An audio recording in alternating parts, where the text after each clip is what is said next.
this is bigger than just what the individual parent does with the individual child. This is about human rights for a child to be deserving and worthy of all of the things that I saw my daughter as worthy of, right? Welcome to the Chingona Revolution podcast, where we will bring out your inner badass Latina, overcome self-doubt, help you gain clarity, and pave your own path, all while leading with courage. I am your host, Latina coach and speaker, Erica Cruz.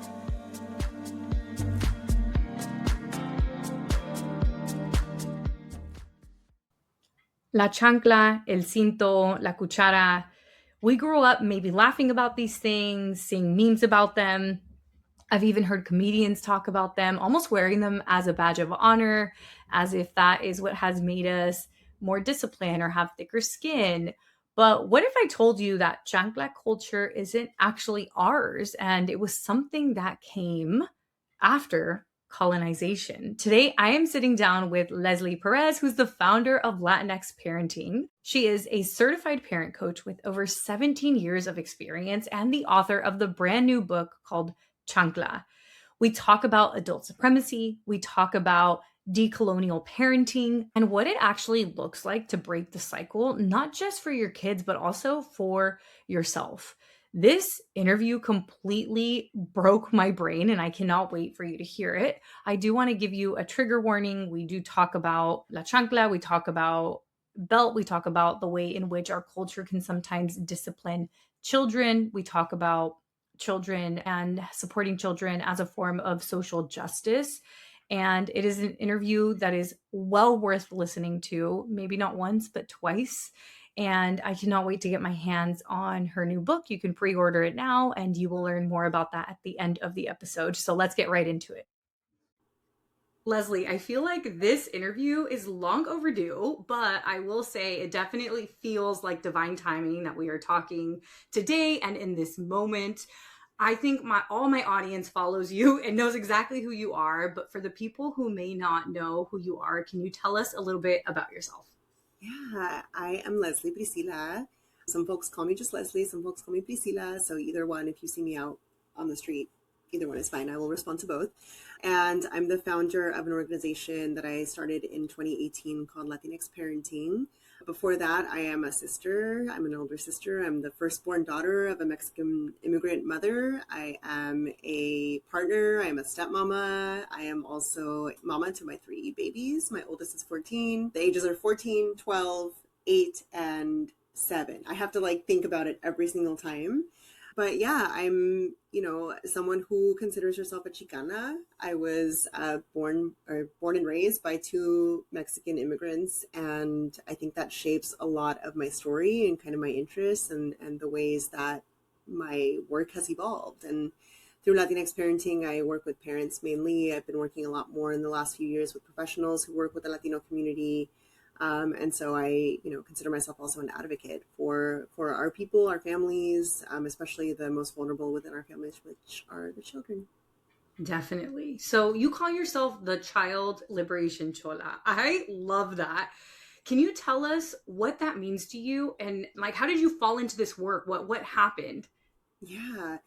So I came into it from a place of anger and frustration and just seeing that there existed this massive gap between the experiences that I grew up with in my family. So to give some context, my mom is an immigrant who came here at 14 years old from Chihuahua, Mexico, and immediately had to start working at 14, right? So didn't have much of an adolescence. She was one of 12 children. My dad was 13 years older than she was when they met when she was 19. And she was really seeking security, and she didn't have the space, the time, the capacity, the language really to reflect on what her childhood was. Her childhood ended up being, she would say it was a good childhood, but the things that she's described that happened in that childhood to me sound very traumatic. She definitely experienced a lot of corporal punishment from her dad. They were raised in El Rancho, so it was very much you do what your parents say. And also my abuelo was 14 years older than my tita. So she started having babies at 14, right? And so, which is so common, like for so many of our families. So when she immigrated, she ended up working until she met my dad. She continued working. And then I was born when she was 23. And she was loving. Like, I remember my childhood just being full of, I was like Princesita, right? I was like, she would just like put these like beautiful dresses on me. And like, I was a muñeca. Like, I literally, my friends still to this day like make fun of me because they were like, I remember that your hair would just be like pulled so far back that I would like walk into school. And so she took care of me in that way, right? Where like nothing was really missing from that part of my childhood. When I was 9 years old, my father ended up having an affair. He ended up like leaving the family. We and my mom, myself, and my little sister ended up having to like leave my childhood home. And so this is like a long kind of way to lead into like the adversity that I experienced as a child because of the stress that my mom was under as a single parent, as a Mexican immigrant who was just learning the language, as somebody that didn't really know and understand the system that she was coming into. Especially after my dad had left, right? And so as an adolescent, in the years after my dad had left the family, we really didn't get along. My mom and I would like really, really struggle. And I really didn't like her. Like I remember, like I just was really resentful of the fact that I was going to these private schools. I went to a private Catholic high school and I was like, my friends have like good relationships with their parents. Like I didn't understand why my mom couldn't be that kind of parent that was also a friend, right? That was also kind and like patient and that I wasn't afraid to go home to, right? Because I would spend a lot of time outside of my house because I knew that if I was home and she was home, it would not be good, right? I was going to get yelled at 100% of the time. And so I was resentful towards her.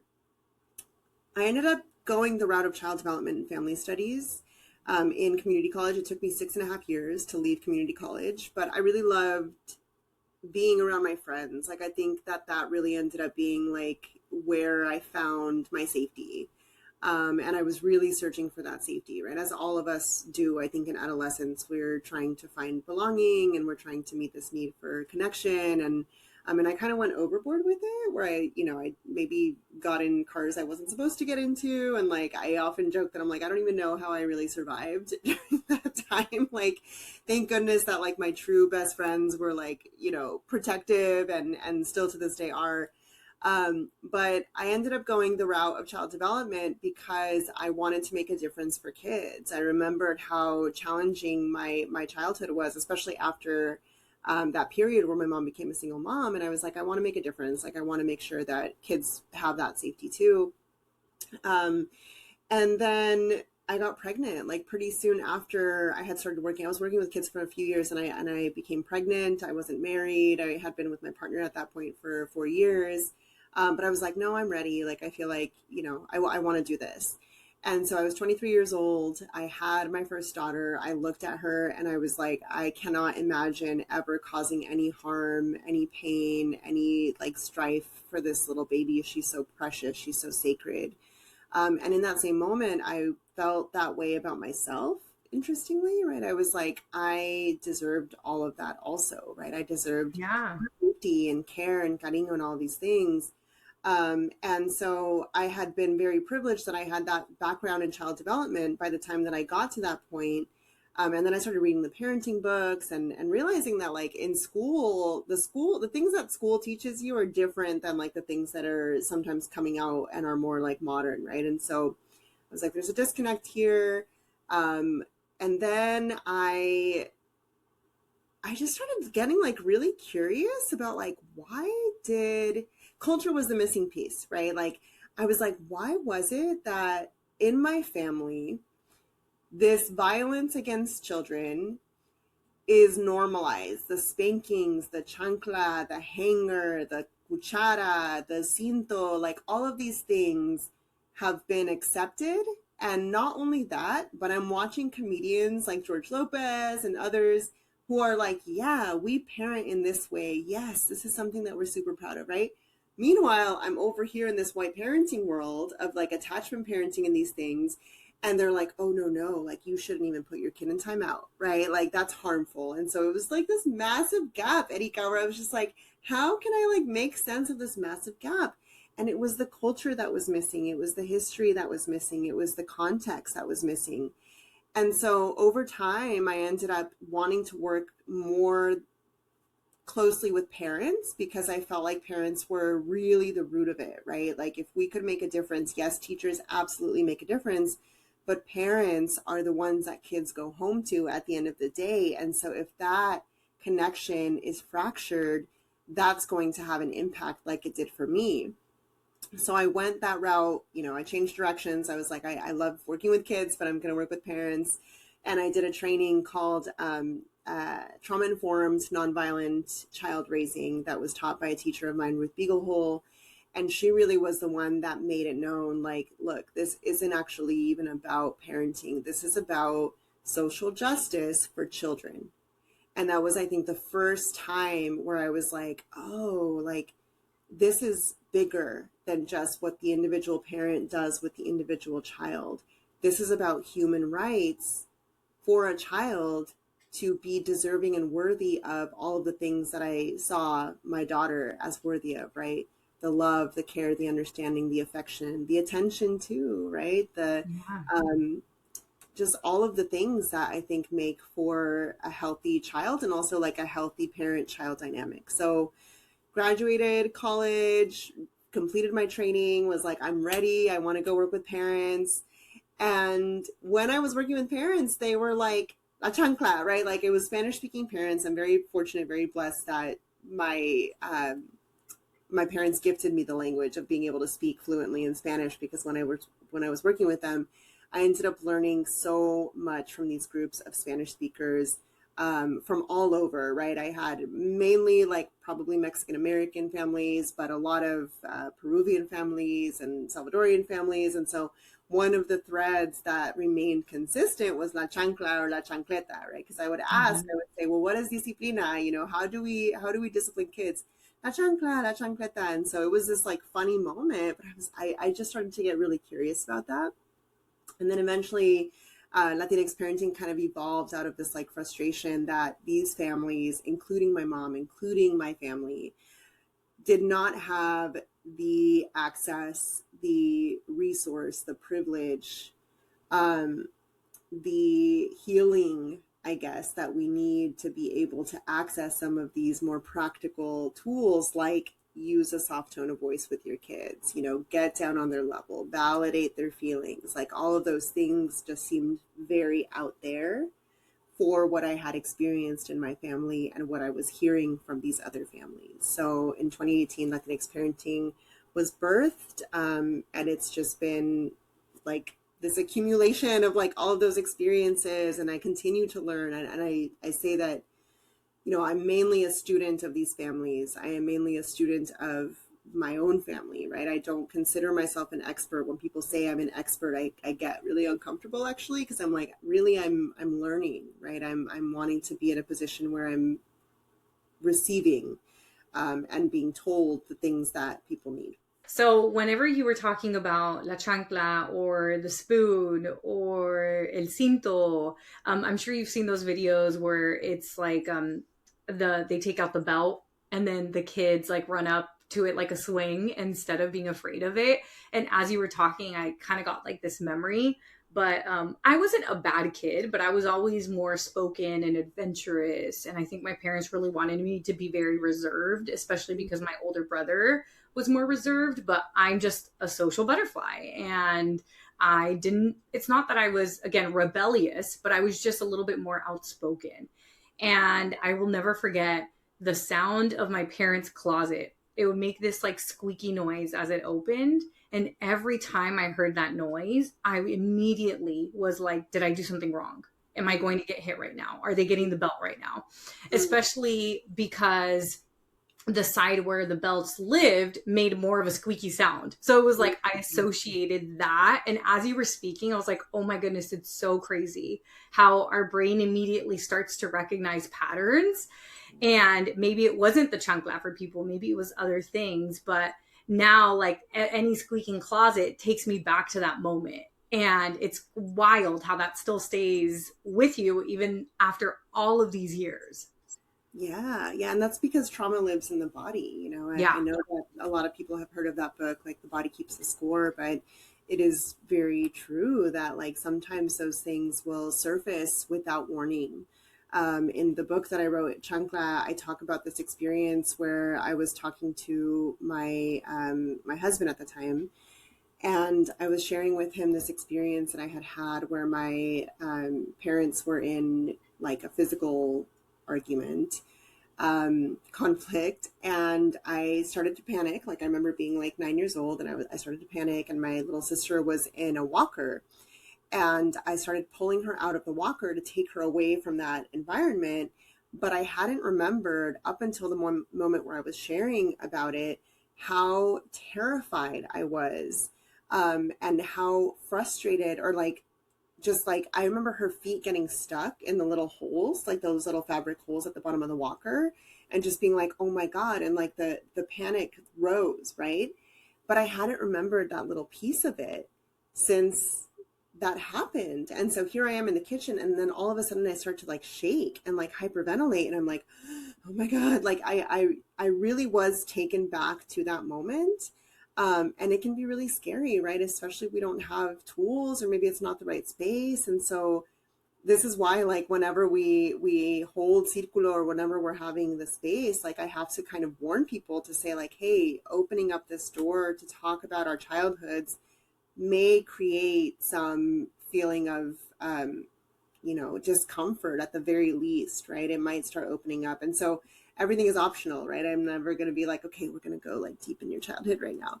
Um, but but yeah, it can be really hard when those things come up in the body. I remember one day, my ex-husband also, like, he took his belt off really fast, and it made like that, sound. And I was like, what's going on? And I was never hit with the belt, but I was around it when my cousins would get hit with the belt, right? And so it's very much in the body, and that can be scary for folks. Yeah, yeah, definitely. The other thing you mentioned was social justice. This is about social justice, especially for kids who don't know their rights, who are looking at their caregivers as the people who are teaching them what's right and wrong. There's this power dynamic, right? We're all born seeking connection, which is what you talked about earlier as well. We're all born seeking connection and approval, specifically from our caregivers. And so when you said this is about social justice, I'm like, oh man, this is like on steroids, because these are kids who don't know the difference between right and wrong, because their caregivers are the ones teaching them this. So that makes this even more important for this group, because they're essentially not able to stand up for themselves. Yeah, and they're not able to organize, right? And I think it was Bell Yes. Hooks that has this chapter in the second chapter of the book, All About Love.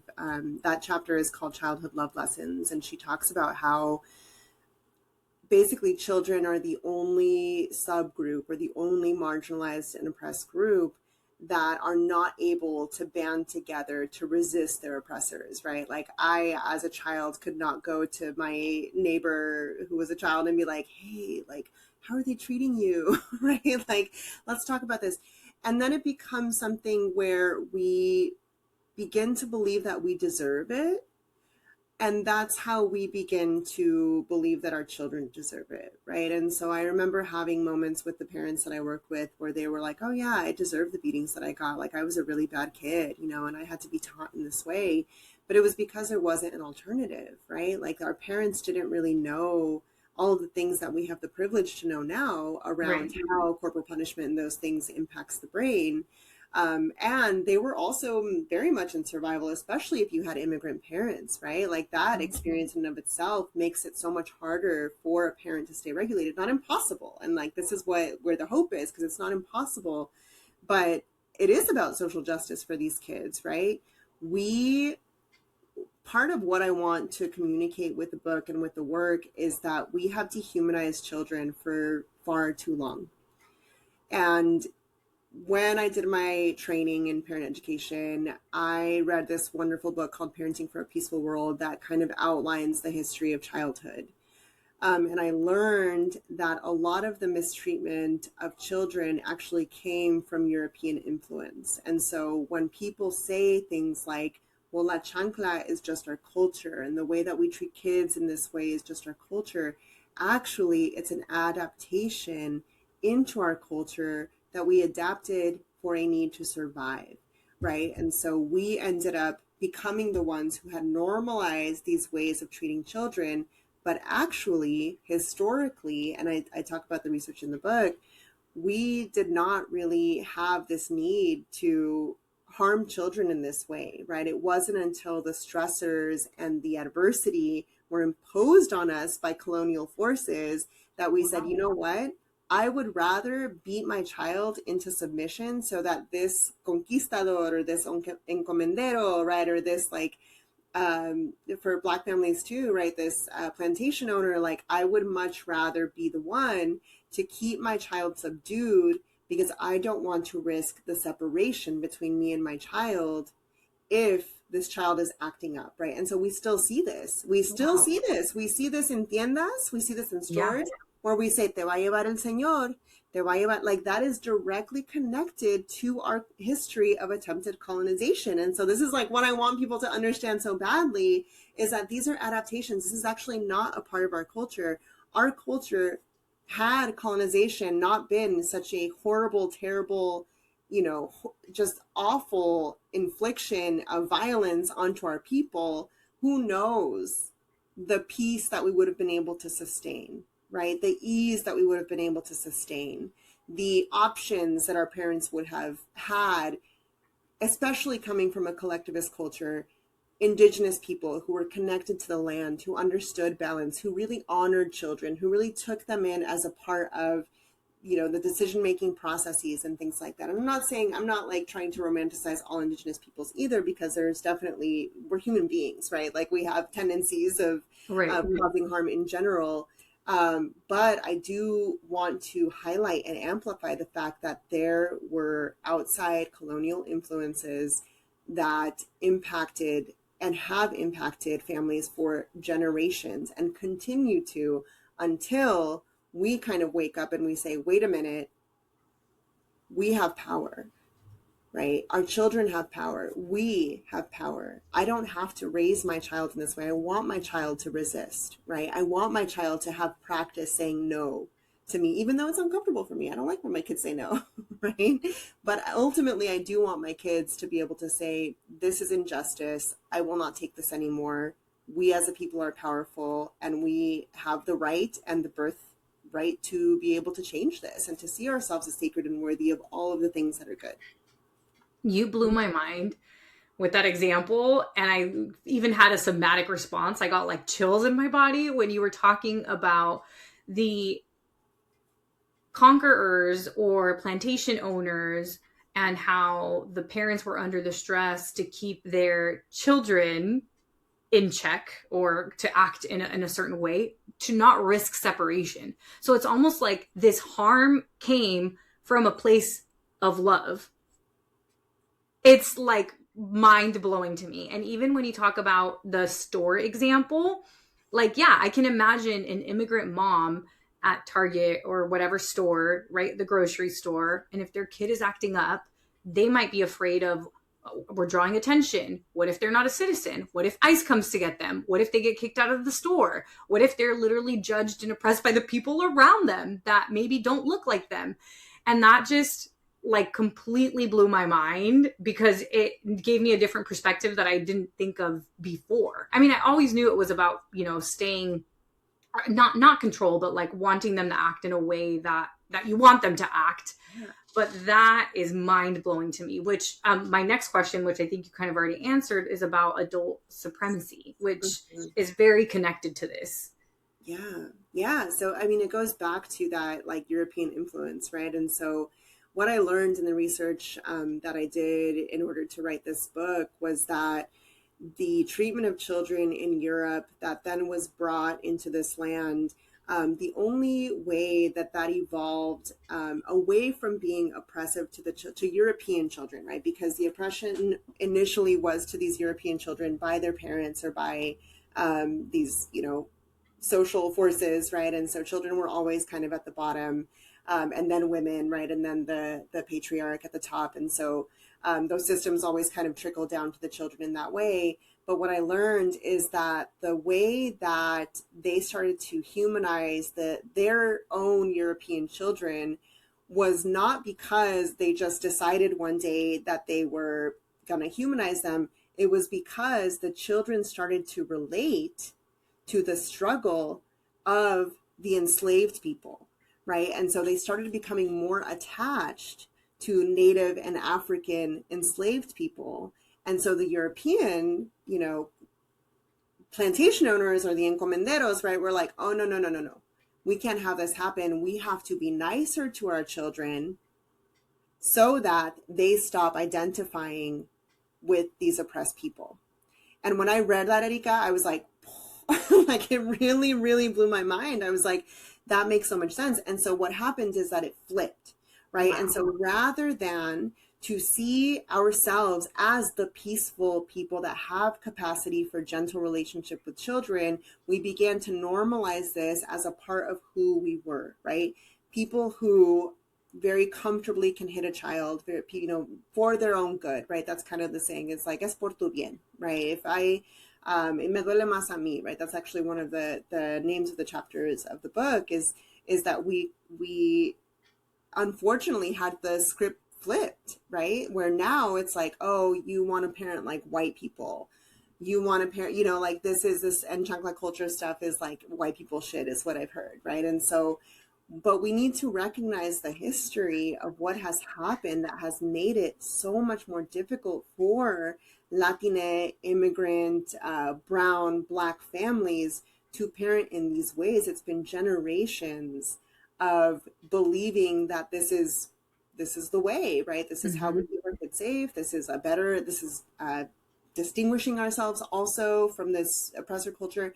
And also what ends up happening is that when we do that, our children grow up to assimilate that much more into this Western individualized or individualism focused culture. And this is where they start to kind of figure out, how do I get power? Oh, I become a border patrol agent. Oh, I become an ICE agent. Or I come into the police force, right? I begin to have power in these other external ways that actually cause more harm to my own people because I no longer identify with that struggle, because now my survival is about making sure that I have the power in this way. And so it really does begin with the liberation of children and with the restoration of the humanity of children so that children can feel good and at home in their own families, right?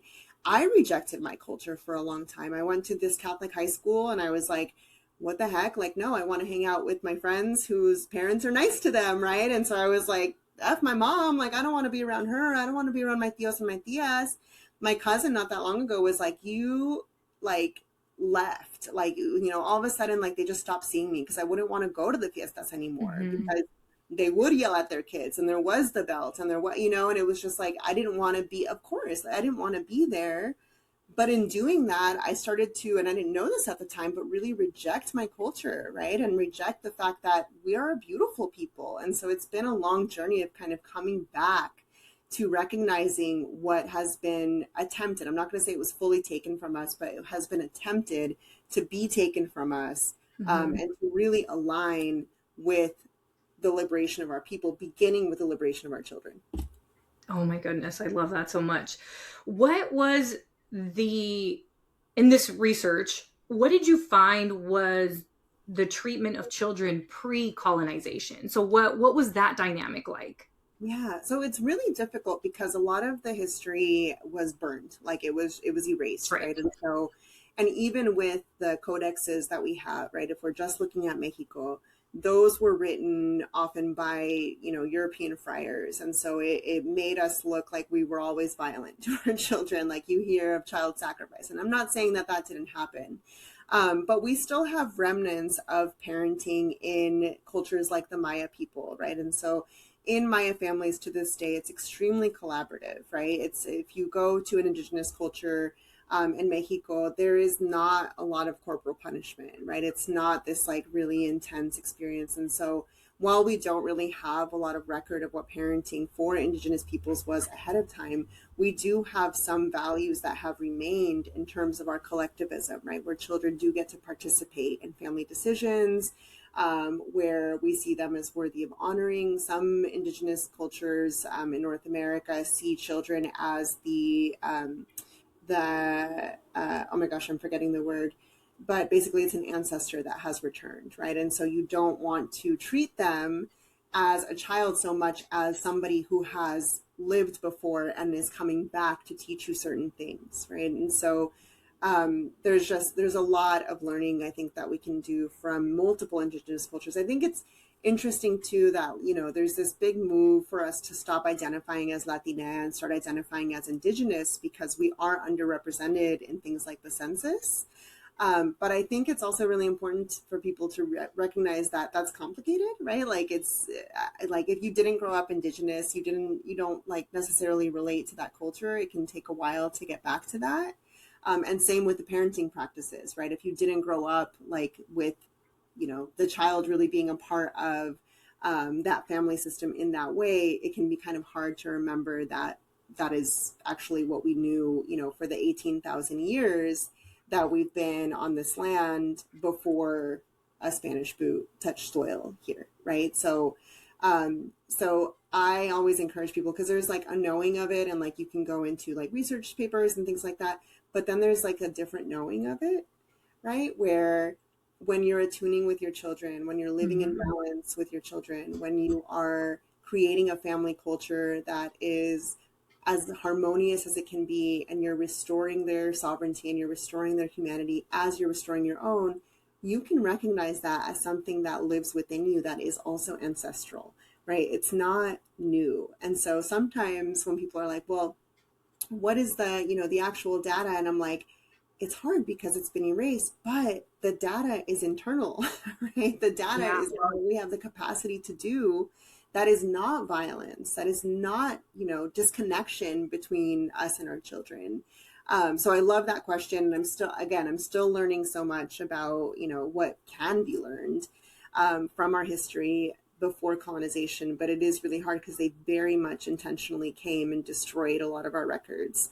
But there are remnants, right? And I really do believe that our ancestors are still speaking to us. And if we allow ourselves, they can come to us in our dreams or in certain moments of insight. And I really try to go with that, right? Because I think that is more of our way of conocimiento, and knowing, and so much emphasis in Western psychology is placed on like, okay, give me, the facts. And it's like, well, that's not necessarily, the only way to know things. So I wish I knew more, right? I wish I could go back and Time see travel and see. and see. I wish I did, but there are Yeah. still definitely remnants of the treatment of children, and they're not violent. Yeah, yeah. I mean, I'm sure I'm a very spiritual person, so my feed consists of even kids or toddlers saying the name of a sibling that may be passed during like a miscarriage, right? So it's crazy how for children the door between the conscious and the subconscious is pretty much wide open. So they almost are so connected to their intuition, where there's been many accounts of them either sharing things about the family that there's no way they would know at that age, right? Or just this inherent wisdom. But when children don't feel safe, that's also not fully expressed. Let's say that somebody is a millennial and they're a parent, and maybe they had similar experiences to you and I growing up, and they're probably already following you, but they're intentional that they don't want to parent the way their parents did, but they are frustrated by the actions or the tone of their child. Like, what would be the advice? I know that this is a big question, right? This is literally your whole life's work. They need to go get your book first and foremost. But what would be kind of the first thing that you would suggest people do? Because I'll tell you why. I've seen the attempt of either friends or family members who are looking to de-escalate maybe a trigger for their child, Yeah. and they start off gentle but maybe default to la señora is going to come get you, Yeah. or kind of just like these fear tactics. And I'm not a parent, and I immediately can tell you I would not like to parent that way. But I think when you're in that moment and you're frustrated, it's different. And I don't want to make any assumptions. I assume it's very overwhelming if you're on a flight or in a grocery store and your child's kind of losing it. So what would you say to that person who it knows they want to do better, but they don't know exactly how to do better? I would say this shit is so hard. Like, I am so compassionate because I am a mama and a human being. I had like preschoolers before I was a parent. Like, I would still find it challenging to kind of keep it together, right? Like, I would have to, because I'm like, these are not my kids. Like, I can't. But I tell parents, like, I'm very transparent. I'm like, look, I still very much feel this like fire in my hand that wants to come out, towards my kids, especially when my need for respect is not feeling met. My need for consideration or even space sometimes is not being met, right? And so oftentimes it's like I just want to normalize the experience for parents, because sometimes when people think that, oh, they see I'm a parent coach, and they're like, oh, you're here to judge, right? You're here to like tell me what I'm doing wrong. And it's like, no, I'm here to normalize like how difficult this experience is. And I feel like the more gentle that we are in spaces where we can really reflect about those situations, the more gentle our capacity will be for our children, right? And so, um, honestly, it depends a little bit on the dynamic that people have with their kids. There are parents that it's very easy for them to be playful with their kids, right? And so I would say, okay, go with that. Like, make it something that's playful. Like, shift the energy so that it's a little bit lighter. There's parents that are not that way. There's parents that are like, no, I need the respect, right? And so for them, I really break down what respect is and the differences between respect and obedience, right? And whether there's a difference there, because often we get really frustrated when kids are just acting like kids, if they're playing or they're being loud. And a friend of mine a long time ago was so on point. She's like, a tantrum really feels like an assault on the senses. And I was like, yes, like it really does, it's a human thing to be like, I don't want to experience this like loud noise in my ear, right? The shriek of a child on an airplane. Like, even me, I was on an airplane yesterday, and I like a child started like fussing, and I was like, oh, please don't, like, it's not the immediate reaction for anybody, I think, to be like, oh, I welcome these feelings, I welcome these experiences. And so I just want to normalize that for parents first and foremost.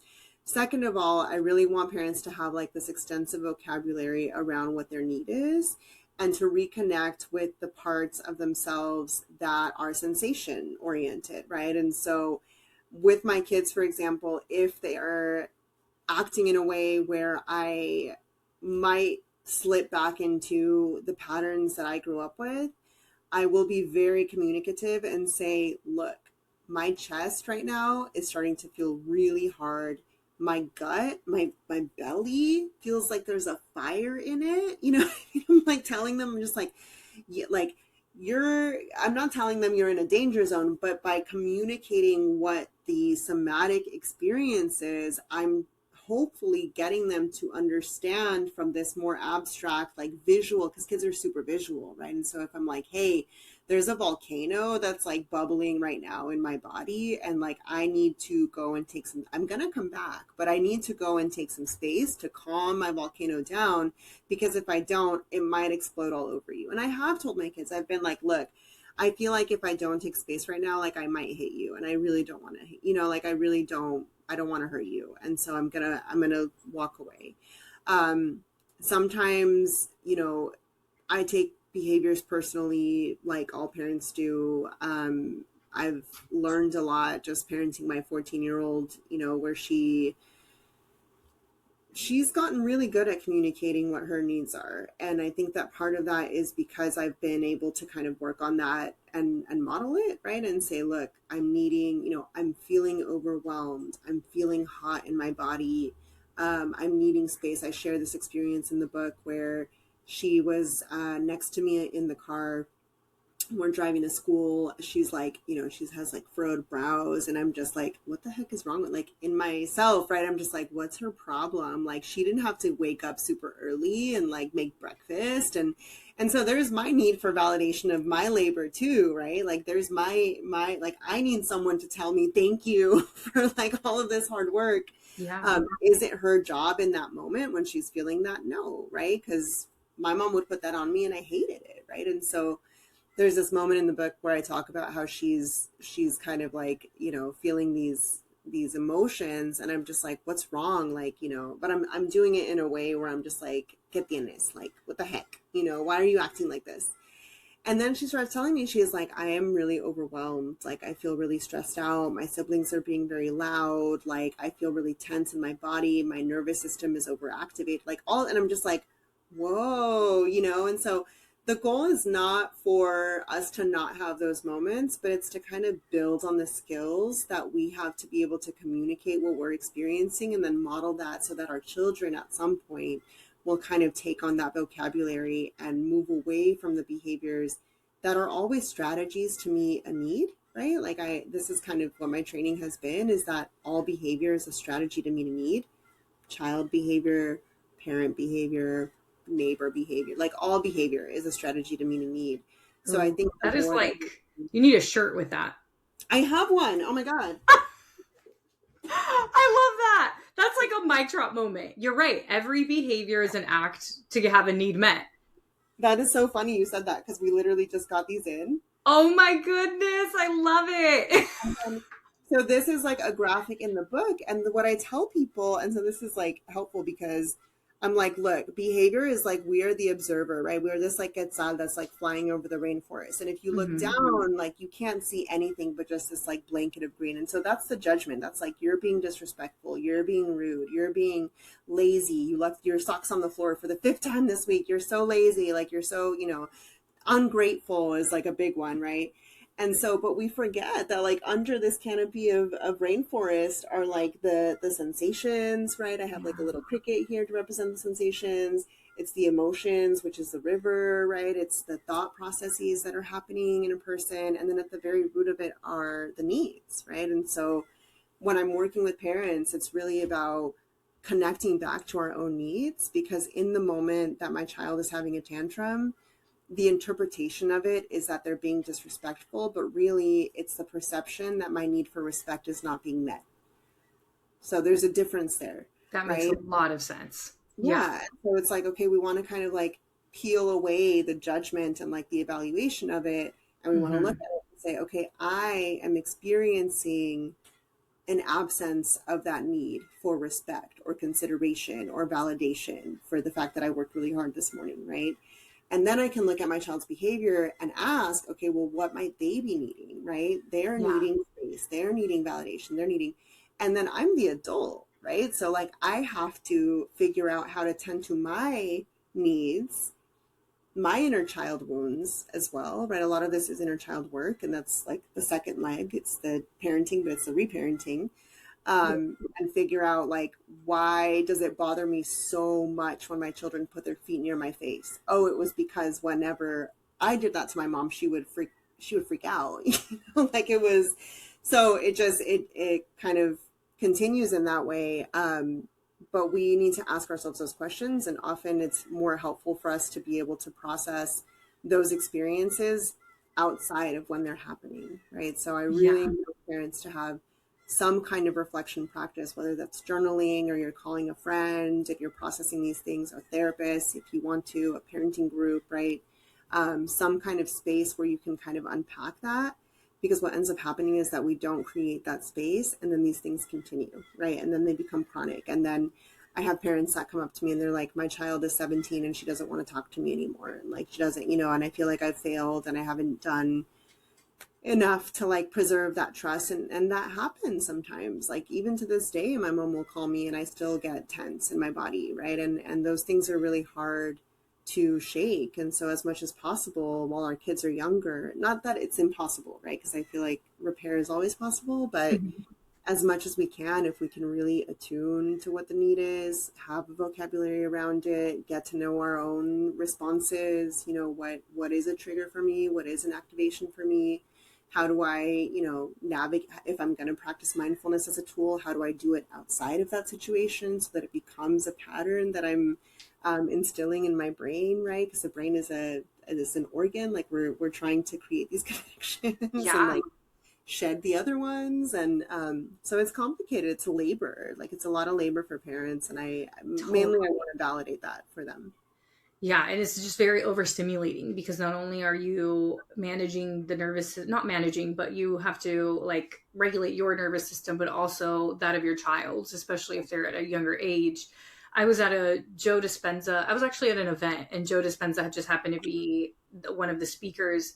And there was a question asked about parenting, and he said, being a parent is the fast track to enlightenment. And I thought that was so interesting. And like what you just described right now reminded me of that, because what it forces you to do is it forces one, kids are mirrors, right? Everybody's a mirror to us, but it forces you, as you mentioned, to like reparent yourself, to observe your actions, to observe your child's actions. And if you really do, if you're up for the work, I think it can be a very rewarding experience. But definitely it doesn't feel that way in the middle of a trigger, right? I don't have kids, but any trigger doesn't feel like, oh, this is growth in that Yeah. moment. But on Yeah. the other side of it, it can definitely feel that way. Yeah. I think if we have like a really clear idea of like our children as our teachers, right? So there's this like perspective that like I raise my kids, right? I parent my kids. Well, our kids are also our teachers, right? We really Yeah. do. And I agree with that. I agree that it's like the fast track to at least like higher consciousness, kind Yes. of like, the level of humility that it takes to not take something personally and to kind of like unpack that moment. Mind you, like this requires, access to things like, I just want to name privilege, right? Because Totally. a parent is working two jobs or is afraid of deportation, or like this becomes much harder when you add those layers. And so this is why my work with Latina parents like constantly has like we have to address the fact that like there are levels of hardship. But in those moments, if we can slow down a little bit, if we can bring some playfulness into it, if we can bring some breath into it, like I do breathing exercises with my with the parents that I work with. I'm like, this is free. It just takes like creating a ritual out of it. You can do it in the morning. You can like there's things that we don't need to pay for necessarily that can kind of bring us to a point where we can see our children as teachers of us. I remember once, not that long ago, my son it's very humbling and it's like very vulnerable to kind of share this because it's something that I advise against, right? He was in the bathroom. I was like trying to get ready to go. And this is like where I really struggle sometimes is like when I feel like I'm in a rush. And so I've had to like learn like workarounds to that, right? And just like start getting ready early and just kind of let it go and be like, okay, I guess I'm gonna be late. But I was getting to the point where I was getting really loud, and I was just like, I need you guys to hurry. Like, you're moving too slow, blah, blah. Like I was spiraling a little bit. And so my son went to the bathroom and I was in there and he was like, Mom, when you yell, it makes me feel bad. And I immediately went, well, maybe you should feel bad, like you're making me late. And I like went into this like narrative, right? And he's like, no, and he stopped me and he was like, no, Mom, like you're making me feel like I'm a bad kid.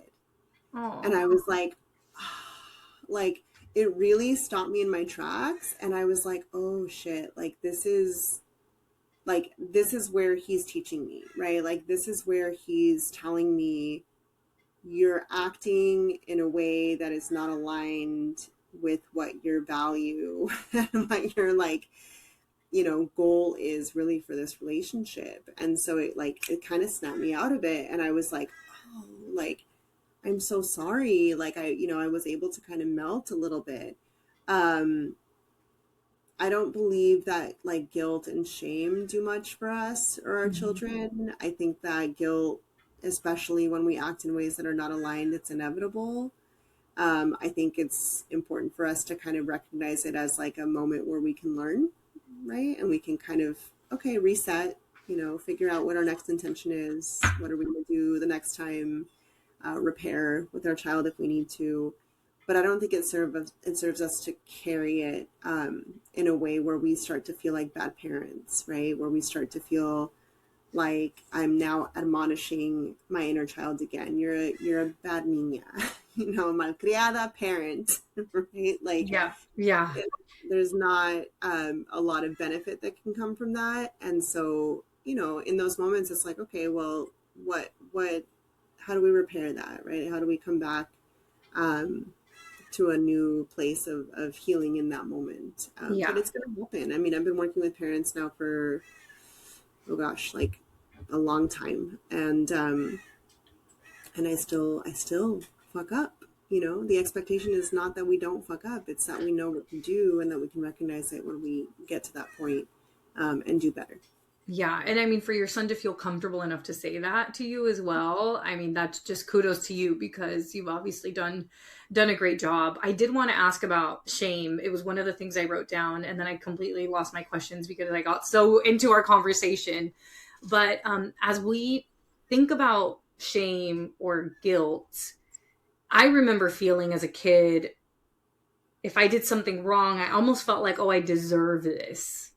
And this guilt that made almost justified the action of the belt or of la chancla or whatever it was.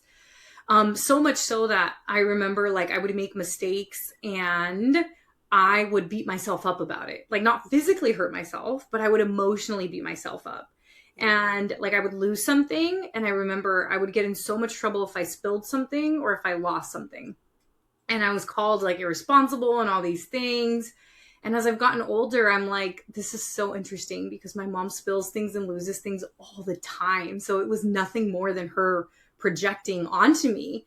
And I just got back from a trip. I was gone for 2 weeks and I dropped my AirPods. And I dropped my AirPods because I was distracted and they ended up getting run over. So, and as a kid or just a few years ago, I think I would have beat myself up about it over and over and over. And I spent so many years doing that.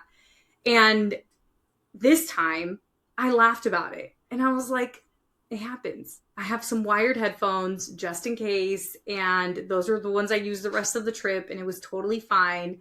But it took a while to get here. It took a lot of therapy. It took a lot of inner work. It took a lot of journaling. I live with my mom now. I hadn't lived with her for over 12 years. And I moved back when I started my business. And it took me almost like observing her as a human because it was the first time I lived with her as a fellow adult rather than like as her child. And now it's like we're roommates. So it's been such an interesting experience to witness. And so I went on a whole tangent here, but the point was that I would shame myself and beat myself up over things because it's what I was taught as a kid until I unlearned that. So the repair is possible even with ourselves, right? Even with our parents. And I assume this is part of what you discuss in the book. So who's the book for? Yeah, it's for you. It really is for anybody that like, and you say, I'm not a parent. And I always like push back on that because I'm like, you are actually parenting your inner niña. You are actually engaging in a relationship with a version of yourself that is still very much in need of love, care, validation, like all of these things. The book is for parents. Like it's being marketed as a parenting book, but it's also like an anthropology book because I do talk about the history and I do talk about the context of what we come from.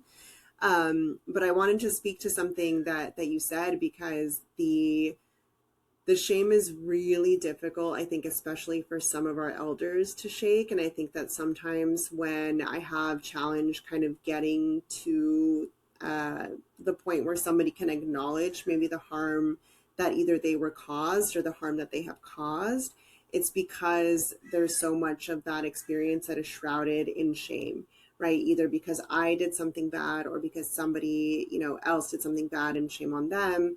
But I wanted to speak to the fact that like, this is why it's so important for us, I think, especially as we engage with our elders, that we don't add on additional layers of shame, and that we're very, very careful about the ways that we approach some of these topics with them. Because I think while healing modalities and therapy and things like that are becoming more normalized, what's happening is that because Western psychology comes from a very individualistic lens, and there's this like whole pull and push towards boundaries, right? Like you have to create boundaries. And so what that does is sometimes it kind of like, pushes away some of the people that, because of their own traumas or because of their lack of access and resource, like did harm us, right?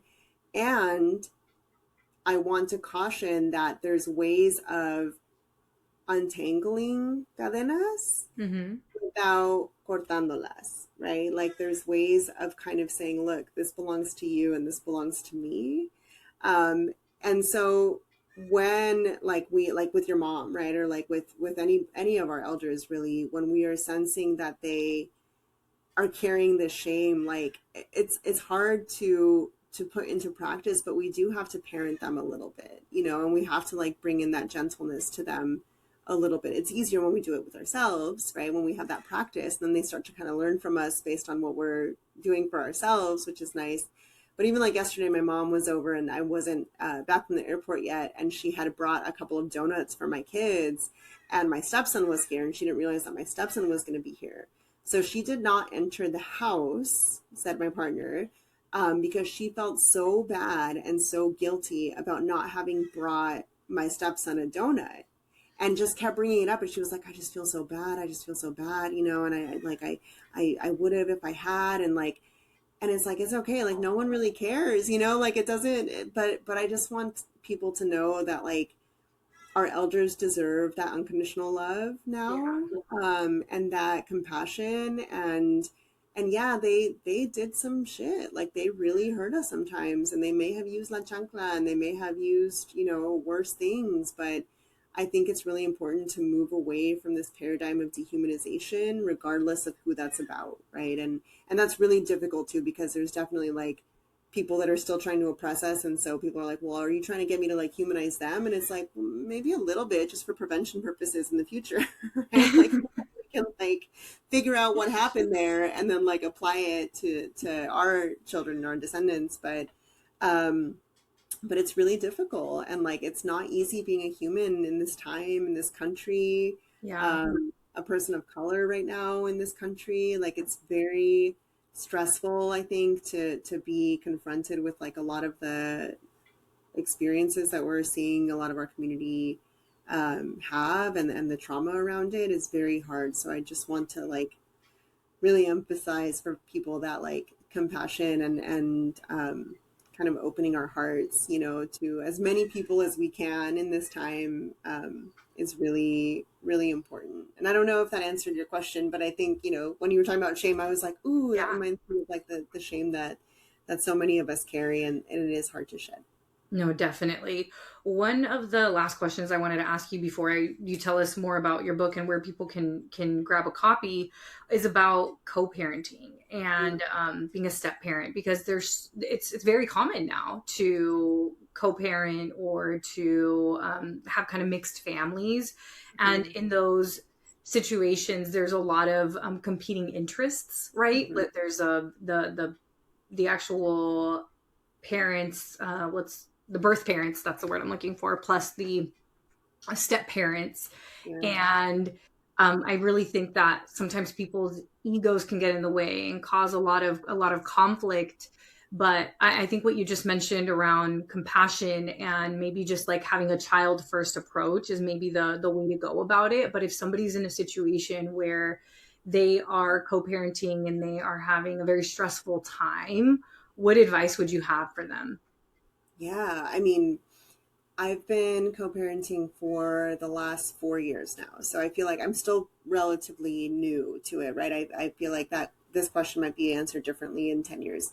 But I feel like what has been helpful for me is to kind of like let that situation be that situation. Like obviously, it's gonna come into the house. Like there's definitely things where like, we may not want my stepson to like have a cell phone, and his mom is like very adamant about that, right? And so we have to like, it's definitely a dance that we have to do, I think, in that process, as long as the, integrity of like whatever the relationship is, like my partner and I, right? Like as long as we are okay and we have a level of trust that whatever comes, we're going to be able to get through.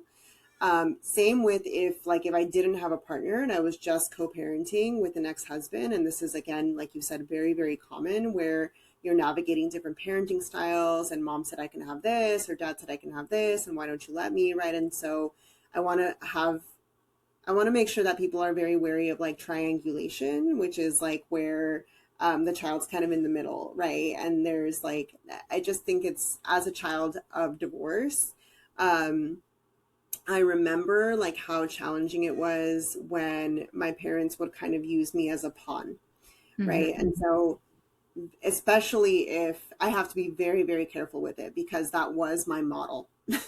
Like Yeah. that was what happened when I was a child. But I think it has been helpful because I've been able to kind of say, okay, well, I'm never going to say anything bad about their dad to them, right? Whereas like my mom would just constantly talk so much crap about my dad, right?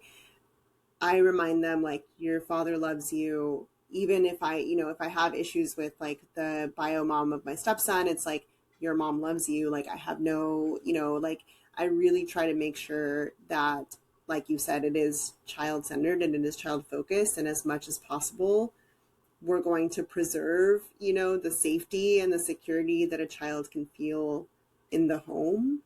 It can get really challenging though. Like I've heard this from many other parents. Luckily, my co-parent and I, like it wasn't always this way, but now we have a pretty okay relationship, and we can work with each other and even like relate to it. He was telling me this morning, he was like, "Oh, I just found like an album of photos from like back in 2014 and 15," and I was like, "Oh, cool." He's like, "Oh, I'll upload them to a cloud for you." And so like that's starting to evolve, right? Where like that's not a challenging thing to bring up, that we had this life together. And so I just want people to kind of look at it from that long-term angle and say, like, Mm-hmm. it's not always going to be this way. I need to be really solid in myself for these kids. Make sure that they see me as this, like, rock as much as possible. Obviously, if I'm having a hard time or I'm crying, like, it's okay to tell our kids, like, I'm feeling sad right now, or I'm like experiencing grief right now. And this is really hard right now, and like it has nothing to do with you, and my mom would tell me like, oh, you're just like your father. Right? And like say it in that way where it was a bad thing, and so it Yeah. made me like, it was shameful, right? It felt like a point of shame. And so I just want folks to be really wary of that, and also know that like todo is temporary. Like everything is temporary, things will evolve. I pray a lot. Like I think I'm really grateful having grown up. I don't consider myself a Catholic anymore, but I still very much have a relationship, I think, with Creator, and I try to place as much trust and like surrender into that faith and that relationship, and just say, I may not understand why this hardship is happening right now. I may not understand why this is being put in front of me, but I'll be okay because I've always been okay, right? Like, vamos a estar bien. And I feel like that sense of resilience can also be really helpful and beneficial for our kids. Definitely. Oh, that was a beautiful response. Tell us about the book. Where Yeah. can people get their hands on it? What is the release date? Give us all of the info. Let me flash it. This is the gallery copy, but still, like the art is really Amazing. cool. Um, it is going to be out on August 22nd, so that's a Tuesday. It was 6 years in the making. I poured so much of my story into it. Some stories that were shared today, you'll also hear like the expanded version of those. I am really excited for it to be shared or published also in Spanish. That's like really like, I'm excited for this one. I really am. Is that But release date a little later? yes, so Okay, that will great. come out in April. Okay. But this time around, yeah, it's coming out, and I recorded the audiobook for it. So if folks want to listen to me tell it in my own voice, they can do that. You've been hard at work behind the scenes, girl. Oh my goodness, Leslie. That is a lot of work. Yeah. Yeah, it was a lot. My voice is like, I think, permanently impacted by that experience, but it was a lot of fun too. And I can't imagine. I was the little girl that in class was constantly like, I will read this, like I love to read. I love to read. I love to write. And so reading the audiobook, like I couldn't imagine anybody else Yeah. doing it.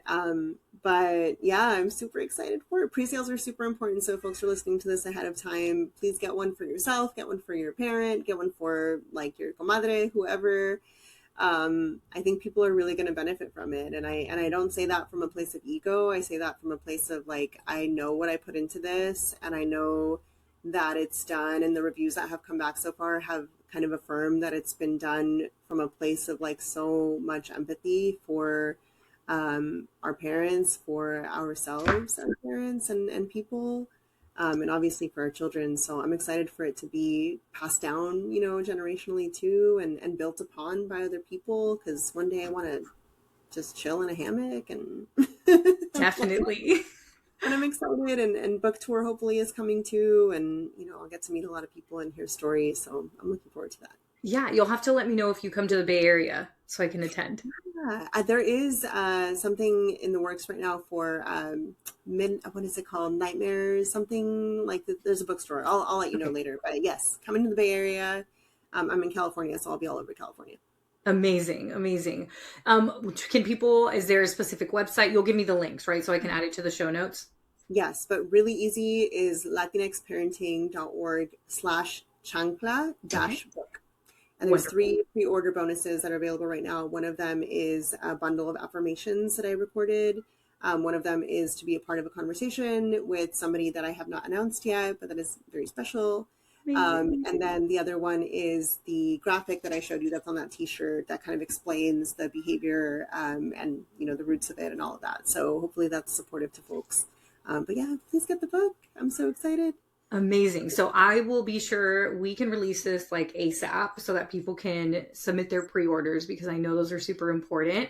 I already know who in my family I'm going to pre-order a book for. I have a cousin actually who's also a child development major, and she's worked with kids her like whole career, and she just gave birth to 2 twin girls. So I think she would love the book from so many different aspects, and she's on maternity leave right now, so I think it'll be perfect. By the time the book comes out, she'll still be on leave. So yeah, I'm excited to get it for her. I think she'll love it, and then a few other people that I'm thinking about as well. So for those of you listening, if you enjoyed this conversation as much as I did, you dropped so many gems. Like typically I come on these podcasts and it's a great conversation always, but you broke my brain a few times with the things that you shared in the research.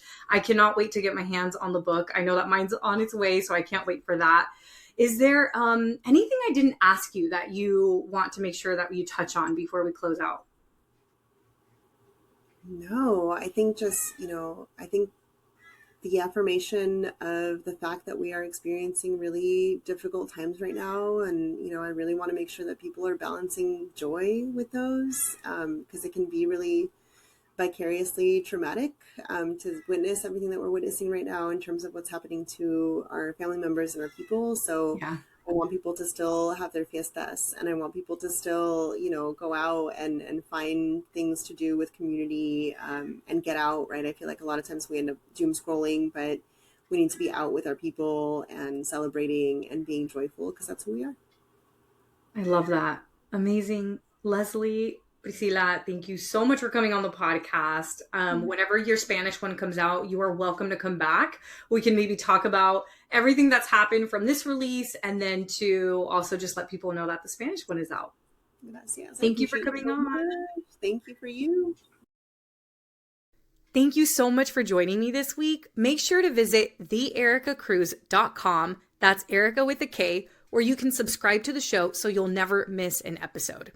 You can help this podcast grow by supporting me with an Apple Podcast rate and review. If you took anything away from this episode, I invite you to take a screenshot and share it on social media so that your favorite badass Latinas can also check it out.